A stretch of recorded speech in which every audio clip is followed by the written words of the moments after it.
Hello and welcome to the New York Empire podcast. I'm Dan Hilton, and today I have the pleasure of being joined by new Empire player, but a little bit of a veteran of the AUDL. It's Ryan Osgar. How you doing today, Ryan? Hey, I'm doing well. Thanks. So, Ryan, I've been told that yes, while your entrance into the New York Ultimate scene was kind of one that was simpler than most because you had a relationship with a bunch of different players, and those on the Empire, and particularly Ben Yacht, where you played college disc with, and again, there's a lot to talk about. We're going to get into whether it's Ben Yacht, whether it's the Empire, whether it's your time at the Wind Chill. But I want to start quite simply here with what is it like, what has it been like getting used to a new team here during the pandemic? Well, truthfully, we haven't really done much yet, honestly. Right. So I think tonight is my first ever like social distance practice type thing. Um, so I'm not really sure what that's going to be like. For me though, it's like I'm just excited to do literally anything. So I think that's probably how everyone's feeling because everyone's just been cooped up, obviously. So I think everyone's just going to be amped. I'm amped. Like I feel nervous. It's like a throw around session tonight, and I'm like nervous that I'm gonna like forget how to throw or something like that. But I know it'll be fine, and I'm really excited because a lot of the guys on the team, like I played with in the past, and since I've lived in New York for a little over a year now, so I've gotten to know a decent amount of guys just because I'm friends with frisbee players, so I've just met people. Um, yeah, so I don't know. I'm just excited to get rolling, honestly, and do literally anything. So And we are recording on the Wednesday, so that's St. Patrick's Day today. So I do have my green on. I'm just hoping tonight for practice you dress up so you don't get pinched too many times. But actually, in social distancing, you can't pinch you, so you can wear whatever that's you true. want actually tonight. So That's true. I'll yeah, just steal something out of Ben Yacht's closet. I'll take one of his jerseys or something like that. yeah, fortunately, the Empire and they're green and black, of course. So speaking of joining the Empire as well, what went into the decision? Now, being in New York for a year, what went into your decision to play for the Empire, and why was that you think a better choice than just giving it up altogether? Whether that was the choice, whether you were going to continue to play in the AADL or whether you were just going to maybe hang the cleats up. I mean, it is always an option. That is funny you say that because I mean, I seriously, I play like a lot of mental games with myself. I feel like because I told like a bunch of people like I'm retired from frisbee, I'll never play it again. But like I knew in the back of my head I'd probably play again as soon as it got nice out. As soon as stuff opened up, I knew I'd be back. But I kind of told myself I was hanging it up, so I kind of put that side of that like part of me away for a bit. And now that, so I've been the reason I like signed a contract really is because um part of my ritual, like daily ritual now at this point during the pandemic, is playing League of Legends with Ben, Ryan Holmes, and Jeff Babbitt. So we play like every single night, and so naturally we talk about Empire a lot, and they convinced me, and I'm pretty good friends with Jeff now, so he's pretty persuasive, and so is Ben. So I'm just like I was saying before, I'm just like so excited to do literally anything. So I'm just chomping at the bit to just put on my cleats and play frisbee at the first opportunity. So that was the main reason. I know Matt, the Stevens and stuff. They've always been really nice to me and reached out, and so I've got a pretty good relationship with them as well. Um, so yeah, I'm just excited to do anything.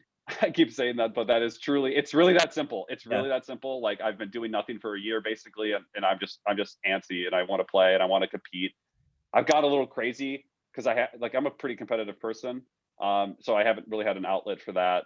I've been going a little crazy, honestly. So I'm just excited to go out and compete.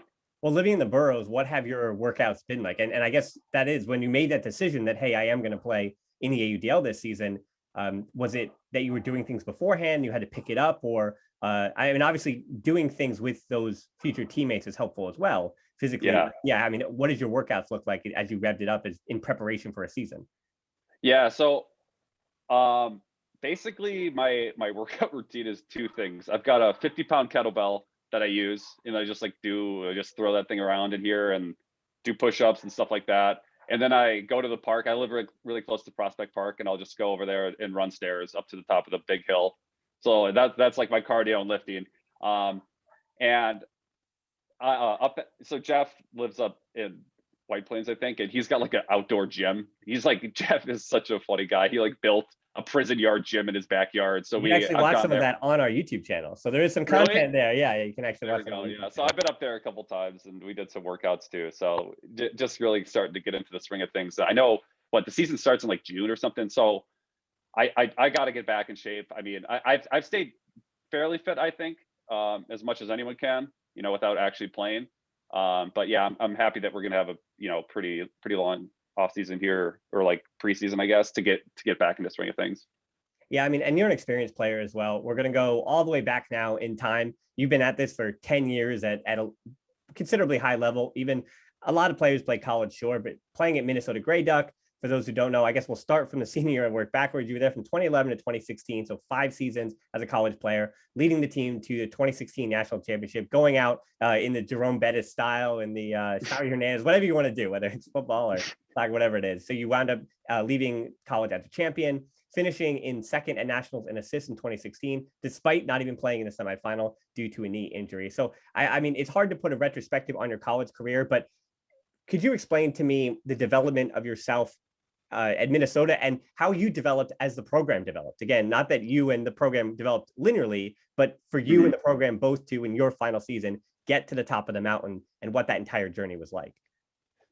Yeah, I think like I didn't really truly become like a high level, like good Frisbee player until really my senior year, so not my 5th year, because I mean, every year before that I hadn't played in the summertime. I hadn't played club, but during that summer of 2015 I played club for the first time, and I played with a bunch of teammates actually on the Empire: Grant, Lindsley, Harper, Benyat,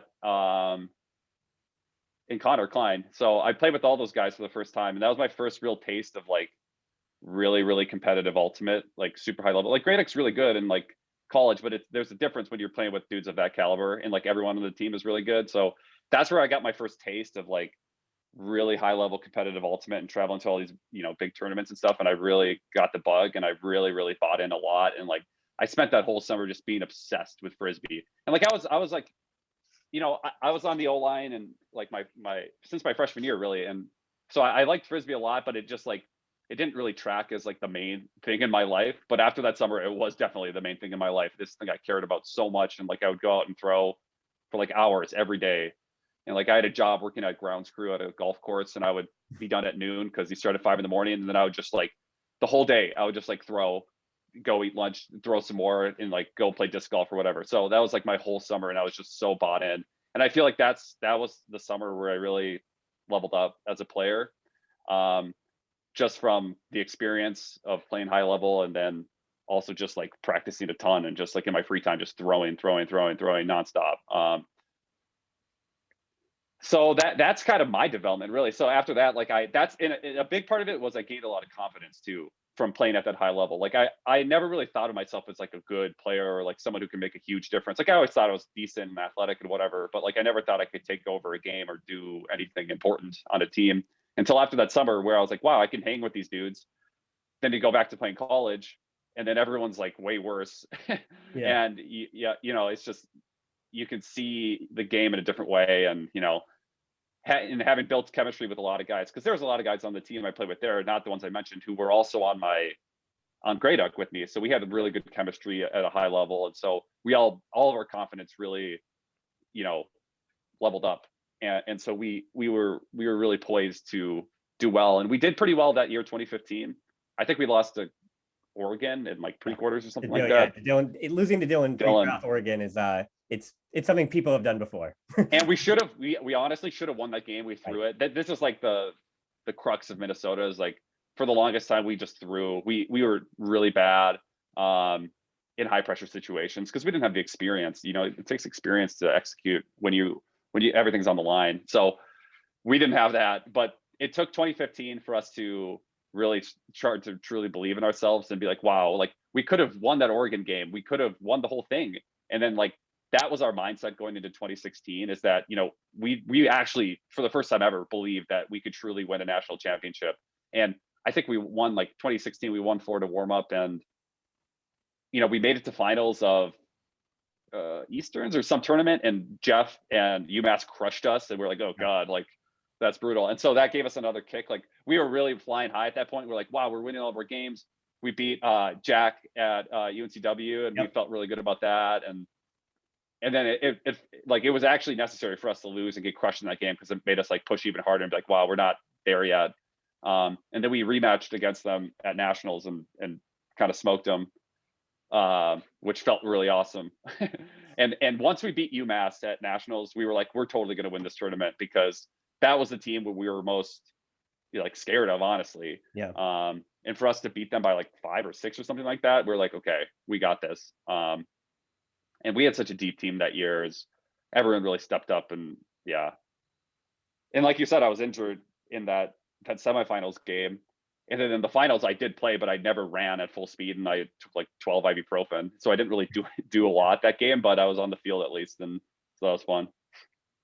Yeah, so going from Minnesota, as I think what I've noticed is a lot of with the, we'll say, high level players, either within the Empire or albeit whatever it may be, club and AUDL and college, there's just such an overlap where I think for some players you hear that it is, you go through college, you become this player, then you get your club experience, then you make an AUDL team, and there seems like, one after another. But for the highest level, it's, at least on the Empire, the ones of you that played AUDL overlapping with college, overlapping with club, there just seems to be something different about that experience, and the things that you learn in those different pots come together to be the player that you are. So I do want to transition now, not even in time chronologically, but moving over to your time at the Win Show, which in this essence does wind up being chronological because your first year is 2017 and 2018. So you were no longer a college player. You were now a professional as you were playing club. So going over your time with the Win Chill, starting in 2018, even though 2017 was a little different. 2018, you're voted, for the unofficial AUDL polls. We'll see how much Evan Lepler had to do with this, but you were voted most underrated in the 2018 Tool Survey in the entire league, just in making the argument that there are things there about your game being a hybrid that whether you were put in a pot of being a high-level handler, whether you're put in the pot of being a high-level cutter, what you were is just a really good ultimate player in all different facets in UDL. So I'm going to give your stats here, and I want to let you know, I want to hear from you what jumps out to you with these stats. 2017, in the 14 games you played, it was 316 points that you played, 41 goals, 43 assists, 15 blocks. 2018, in the 10 games, 241 points, 43 goals, 17 assists, 3 blocks. So do you think your role changed from 2017 to 2018 as the team kind of changed around you a bit? And you can even speak about your connection with teammates in Brian Vanutka or Josh Klain, who you played with at both Minnesota and club, and the Win Chill, and how it almost was a continuation of all the levels you played at before. Yeah, I'm trying to remember. I think maybe the main difference in my role was that I didn't cross over as much in 2018. I think we just had a deeper team. I also I really feel like my game has changed over. I mean, specifically those years and in recent years too. Like my favorite thing in Ultimate is to like break the mark and throw goals. Like that's all I want to do. And I kind of like in 2017, I was definitely more of like a true cutter role, I would say, where I know I still threw a lot of assists, but generally it was like probably because I caught a huck from Josh, and then threw a little dinky one for an assist or something like that. Whereas in 2018 and like since then, I feel like I've really been more of a player to really want the disc in my hands and to distribute. That's my favorite thing to do. So that's what I'm going to try to do all the time. But yeah, I mean, and I think, I can't remember exactly, but I think in 2018 we picked up some guys who were like, better defensive players than me, and they spent more time, and I didn't cross over as much and stuff like that. So, and I definitely know I wasn't striking towards the end zone as much as I did in 2017. That was definitely a change in my role. And not even like now today, I'm trying to get back to that because I don't ever want to be like a one-dimensional player. Like as I like desire to get the disc more and throw more goals and stuff like that, I understand that like I'm giving up opportunities to, strike deep and try to catch a goal or whatever, and that makes me easier to defend. So I want to be as undefensible as possible. So I want to keep people on their toes and not just assume I'm gonna, run straight under and try to get the disc every time. So yeah, I mean, I kind of think that, my skills as a thrower and like a offensive weapon, whatever, have gotten better over time. But like I also feel like, if I just let myself get complacent doing that, I'm going to be too one-dimensional. So I think that kind of probably happened a little bit in 2018, where I was just like obsessed with getting the disc and trying to throw goals. But yeah, I could speak to like Josh Klain and Bevon or Brian Vanutka, because those dudes are so great. Josh, like me and Josh go so far back. Like I think my first year playing with Josh was 2012, and I played every season with him like 8 years in a row with Josh. So we have like unbelievable chemistry. We know what we're gonna do. Me and Josh are just like great friends outside of Frisbee too. Like we went camping together this last summer in the Black Hills and stuff when I was back in Minnesota. So me and Josh are really tight. And we outside of Winchell those 2 seasons, we also played club together every single year too. So, but the thing with Bevon is that I love Bevon so much, and it kind of sucks. Hey, maybe this is a reason why too. And I think 2017 Bevon like tore his ACL or did something horrible to his knee, so he was out. He's like an amazing cutter. He's so good, and he's like so fast and explosive and springy and stuff like that. So I probably had to like go and score more goals because Bevon was out. It's probably part of it too. But I love playing with Bevon on those years because I never got to play with him in college or any other time other than that. So just getting to play with a dude who is just like, he's such a meatball. He's just like a buff, he's not that tall, but he can like sky me, he's just an animal. He's like I kind of think of him as like Jeff Light, because Jeff is like, he's not human. Right. Neither is Bevon, but Jeff's just a little taller and probably a little more explosive. Sorry, Bevon, but they're kind of similar players where they're just like freaks. They're just like freaks athletically.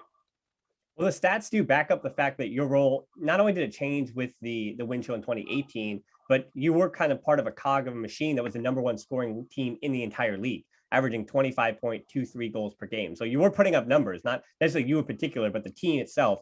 And one of the big parts of that, I mean, going back and watching the highlights that I did before this, you and Bevon, there was a continuation-based attack that fled through that. And does the idea and the prospects as we move back to the Empire, as you watch their offense last season and the season before from afar, there's a little bit of difference where, yes, there are continuations always being looked for, but when you have a player who you played with before, like a Harper Garvey, and now you're rejoining playing with Ben Yacht and his height, that the idea that deep shots are, we'll say, a little more possible, or that they might happen in a few less throws than they might have with the Winchell, where the Winchell was much more about that continuation, where Harper can throw any throw from anywhere on the field, and it does change the dynamic. It gives you more options. If you want to play continuation base, you can, but it gives you so many options because of the throws that Harper can deliver at any point on the field. Yeah, that's so true. I mean, it's kind of the same with Josh, because Josh has got a cannon too, Josh Plain. But Harper's that same way where he's such a threat at all times. Like, I know I've seen some highlights of him just like ripping full field hammers perfectly to people and stuff. So I'm super excited to just. I mean, we all know Harper. He's a savant with the disc. But like, I've been dying to play with Ben because like in college that was our entire offense, and like it was just like I would catch the disc and then Ben would go deep and I'd throw it to him and then we'd score. Like that was the whole idea of our offensive line, was like that was our bread and butter. And me and Ben just have such great chemistry. We're on the same wavelength. And I feel that way with a lot of those guys.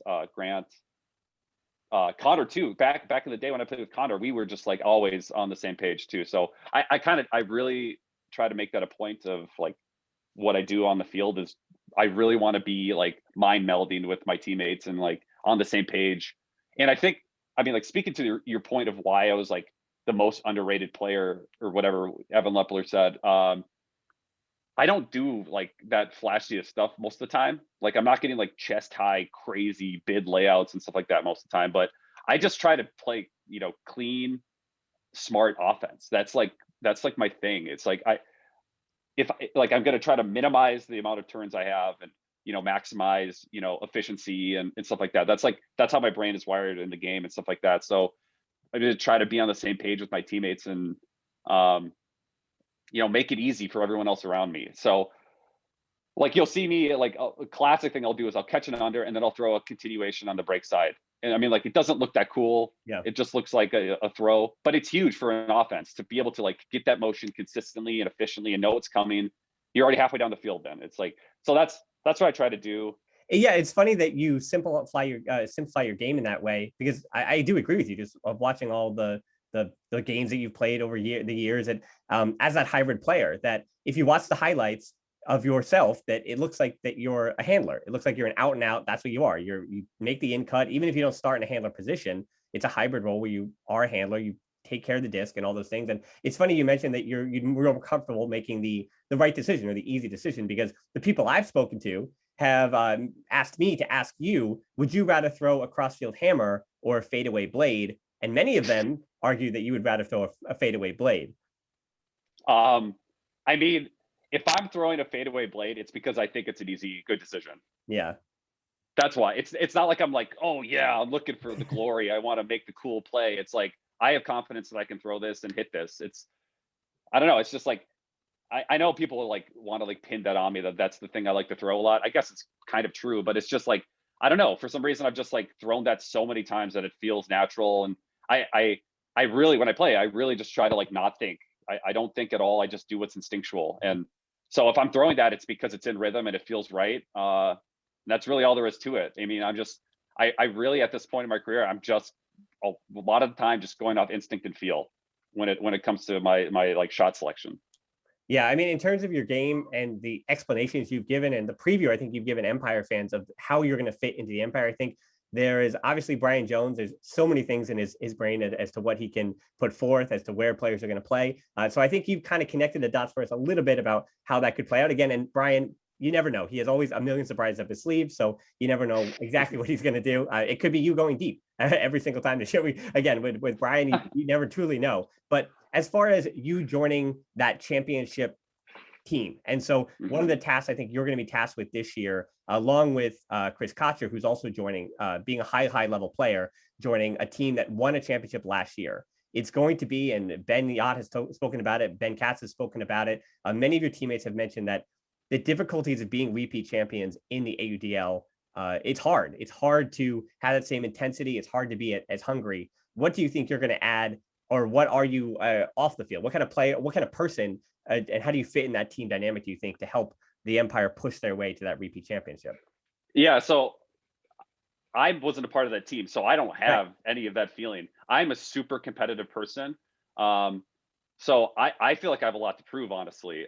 Like these dudes just won a championship without me. Like, so they like clearly don't need me necessarily, but that's not how I want it to feel at the end of the year. You know, like I want to make a difference. I really want to prove myself and show that I'm a good player and that I can make a difference and be an asset to this team.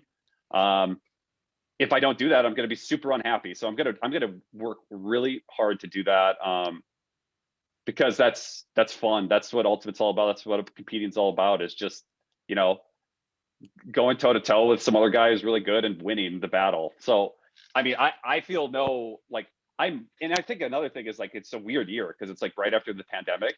So I think everyone's going to be just like amped. And so people probably on the Empire, I don't know, I'm speculating here, but like, I bet people aren't like, oh, we're the champs. Like this, you know, we're just waltzing into this next season. I don't think people are going to feel that way. I think everyone's going to be like a little, you know, unsure about, you know, what it feels like. You know, no one's really played in a full year. Like that's so weird that the whole team took a year off. So, you know, we'll see what it feels like on the field. But from my perspective, I really get the sense that people are just really, really excited, really amped to get going. And I don't think anyone's going to be taking it easy at all. And I certainly am not. I'm going to go out there and try to be the best player on the field. That's what I always try to do. So, or be the best in my role at least. But I want to make a difference, and I'm going to do whatever it takes to do that. Well, I do want to talk about competition. You said you're a competitive person, and I mean, some of those competitive players you have on the Empire are Ben Yot, are Jeff Babbitt, and we'll throw Ryan Holmes in here too, because he's a part of what you guys are currently doing competitively. And you alluded to it before, but explain to me a little bit more. I mean, I've heard Warcraft, I've heard League of Legends. Yeah. So break these games down. I mean, not only how did it transpire, but apparently it's every night. So how does it go? Basically every night. Okay, right. Well, Jeff's a gamer. Like, I don't know how much you know about Jeff, but Jeff's like a full-time streamer right now. So, and Jeff's like good at everything too. So, basically, like, so I've been playing League of Legends forever, since like 2011. Like, I think my Ultimate days precede my League of Legends days, but it's pretty close. They're more intertwined than you would think, I think. But yeah, so I mean, it's been a competitive outlet for us, like all of us guys, to get on there and just like laugh and have a good time, and you know, not take ourselves too seriously. I mean, there's like this concept of like ranked games in League. We don't really. I know, like Jeff and Ryan are getting into that a little bit more, but I'm not, because, like I said, I'm really competitive and I go crazy when it like I focus on something. I just throw my whole life at it, and I don't really want to do that with League of Legends again. I've done that in the past, and I don't want to do it again. But we just play every night, and we just have a good laugh, and like I mean, it's been really a great outlet to be social and competitive. The two things that I really like being at the same time, specifically. And it's helped me get to know those guys even better. Like I already knew Jeff and Ryan decently well, but it's really, I mean, like I said, it's every single night. We'll play tonight. Oh, actually, no, we won't play tonight because we have practice. But other than that, we will. Yeah. Yeah. And then World of Warcraft, you're gonna out me as like the biggest nerd ever. But like, yeah, I've been playing that during pandemic, and I played that back in like high school. And Ben Feldman, who is I don't know, he's like the owner, GM slash player slash water boy for the Windchill. He's like he's a really good friend of mine too, back from Minnesota. He's the one who got me back into that. So I hadn't played that game since like 2011, but we've been playing that pretty consistently too. So it's been nice to stay in contact with Ben. He's a great guy. I love Ben. I mean, ever since I moved out to New York, I had to change insurance agents, but he was my insurance agent back home too. So yeah, I got a lot of good connections with a lot of these guys. So that's basically what video games are to me. It's just a way to stay social. Like I wasn't, I hadn't really played a lot of video games until pandemic. It's like kind of out of necessity to do something. So it's a way to stay social and be competitive. That's pretty much all it is for me. Well, speaking of competitive, I also heard that if a pickup basketball game broke out in the Empire, of course, Brian Jones and the crew is going to make sure that they have eyes on that, and it's highly, we'll say, well, it's calm. It's calmer than it could be. But I've heard if a pickup basketball game breaks out, that you might be one of the main feature acts in that as well. I mean, what role do you play as a basketball player, and what do you enjoy about that game? Yeah, I mean, I played basketball was like my sport growing up. Before Ultimate, it was like the main sport I played. I was like a shooting guard. But I haven't really played a lot lately, but I love basketball. I just, it feels bad to be good at something at one point in your life and then to go back and be like, wow, my skills have really deteriorated. Like my jump shot's broken. And like, see, I can still like handle handle the ball and like drive and like, I feel like I'm better than your average basketball player probably still. Right. So, but I'm not good by any means. Like if anyone has any real skills, I'll get destroyed. But like I can dribble with my left hand and like do left-handed layups, and I'm right-handed. So I mean that's how good I am. But my jump shot's completely broken. But I mean like basketball, I don't know if you've played a lot of basketball, but like basketball and Ultimate are like so similar in a lot of ways to like especially defense, like and like vision too, honestly. But like defense, just like athletic position, keeping your guy in front of you, all that stuff, and like seeing where the ball is, see where the disc is, and where your guy is. Like it's there's a lot of overlap there, which is why I think I managed to pick up Ultimate quickly, is because I mean a lot of those skills translate, and a lot of the footwork's the same, and like all that stuff. So I don't know. Yeah, I think if we played like, I think okay. So here's how it goes. I think Jeff and Yacht would crush me because they're big, but I think Ben probably has no skills. He's just athletic and giant. I think Jeff probably has really amazing post-up skills and could probably dunk over the top of me. I can confirm that Jeff Babin, not only can he dunk a basketball, but yeah, he's pretty good at basketball as well. Yeah, I'm not surprised. I would love to play against him just to try, because I think I'm quick. I'm really quick and like I think a little crafty when it comes to basketball. So maybe I could get him there, but I mean, I don't have a lot of confidence in myself that I could beat Jeff at one-on-one. But I'd like to try and pose in the competition to you now, Jeff. But other than that, I know Connor's actually pretty good too at basketball. He's a crafty dude too. It's so funny. Like all these guys, like their games in basketball and Ultimate really are the same. Like Connor's a quick little cutter. He gets open real quick and does a little move or whatever. Yacht's just like a big dude who's just gonna be more athletic and taller than you. Not to say Ben's not like skilled with the disc, because he is, but like, and then Jeff's just like an animal. I mean, and I would love to see like guys like Grant and Harper. Let's see how they are at basketball. I don't know. I think they'd probably be pretty good too. They got really, I mean, they're just smart, smart players. Athletes in between the ears and with their feet as well. So as of wrapping up, I got some easy ones here down the stretch. Just quick fire, almost quick questions. So if I don't know if I'm allowed to say this copyright or whatever, but I've heard that if an American Idol competition breaks out with the Empire, that you're also considered a favorite for that competition. Oh geez. I guess I was an all-state choir in high school. That's like my largest accolade when it comes to singing stuff. But yeah, I mean, yeah, I always like to say it depends on the state, but hey, Minnesota's a pretty big state. So I think there's something there. I think there's definitely something there. I can hold a tune. I can hold a tune. And I've also been told that one of those that you serenade tends to be your dog. And one of the things you do enjoy Oh to do. yeah. And you also mentioned with, going to the cabin, enjoying time with your dog. Those are the things that really get to the meat and bones of Ryan Osgar. So, I mean, That's true. is that your ideal weekend, right? Just the cabin with the dog and just enjoying your time? Yeah, I'm a big like hiker. I like to get outdoors. I'm a big outdoorsy type of a person. So I think not necessarily the cabin because it's hard to get there now. It's in Wisconsin, but like recently, me and my girlfriend have like gone upstate a lot and like just gone hiking, and it's really fun to explore a new part of the country, and just there's so many beautiful, cool things upstate, and I've recently like gone to skiing a lot recently, so that's been my new winter thing.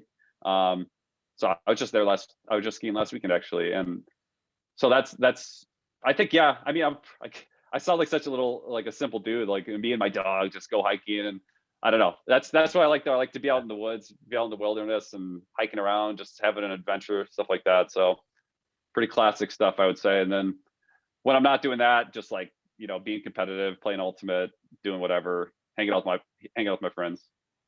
Well, Ryan, in 2018, Tool Survey said you were the most underrated. And you actually told me as we were preparing to schedule this interview that you weren't going to be too comfortable with it. But I would say you were one of the most underrated guests I've had on the podcast. I thought you knocked it out of the park, Ryan. So I think Thanks. Empire fans got to know you and they're excited to see what you're going to bring on the field. You've been around the game a while. So this is the kind of player you are. So they're getting a hybrid guy that could do a lot of things on the O line, potentially things on the D line. This is Ryan Osgar. So welcome to the team. And I'm looking forward to seeing what you do on the field. Thanks a lot. This was fun. I had a good time. So not only thanks to Ryan, but thanks to you to listeners. This wraps up another edition of the New York Empire podcast. From the entire New York Empire family, I'm Dan Hilton. We'll talk to you soon.